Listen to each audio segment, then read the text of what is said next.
we're heading into Women's Month, and we have an incoming woman Chief Justice for the first time. We have a woman Justice Minister. We have a woman leading the NPA, the ID, the Public Protector's Office. I mean, how significant is that for you, like I say, as we head into Women's Month? Extremely significant, but even beyond the August Women's Month. I think it's significant, one, in terms of the reduction and ultimately elimination of barriers, which says women can't be leaders in various fields or in various spaces.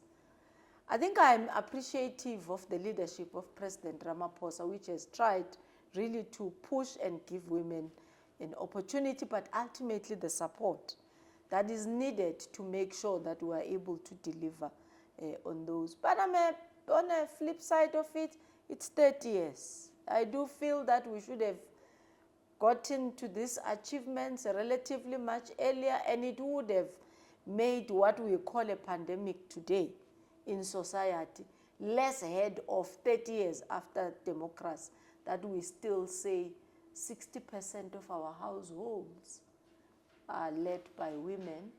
And if you look into our magistrates' cases for maintenance, close to the same degree, about 68% of judgments that have been given out and of no responsibility taken by our partners to ensure that they contribute into the well-being of our children. And I'm taking that matter head on as well, because I owe it to women.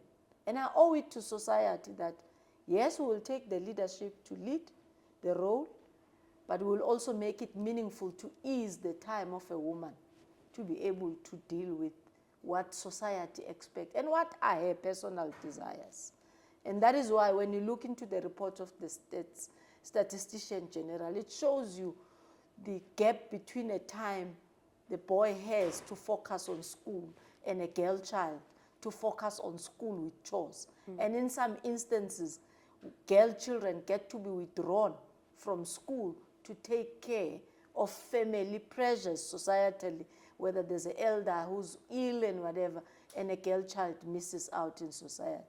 And ultimately develop into an adult who still carries the growth of the population directly in her hands. I don't think there's a society which needs to live like that. What am I going to do? The simplest question should be, we have got a shortage of our maintenance clerk and our maintenance officers. I said to the CFO, we're relooking into our structure. Those posts are funded close to around 250 to 300 of them. I'm going to fill them. Each and every court must have a maintenance clerk. But it does not end with issuing a maintenance order.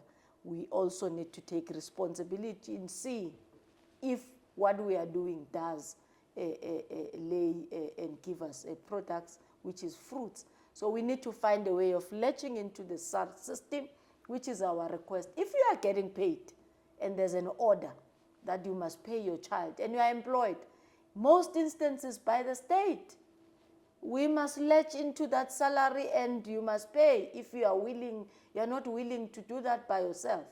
It's a pity that even our courts have to be inundated with such. These are matters ordinarily in normal society shouldn't even be about discussion. But unfortunately, we have got to reduce that 60% women child-headed household who have got very little support from the family, but are relying now and increasing the budget of the social sector basket of social development.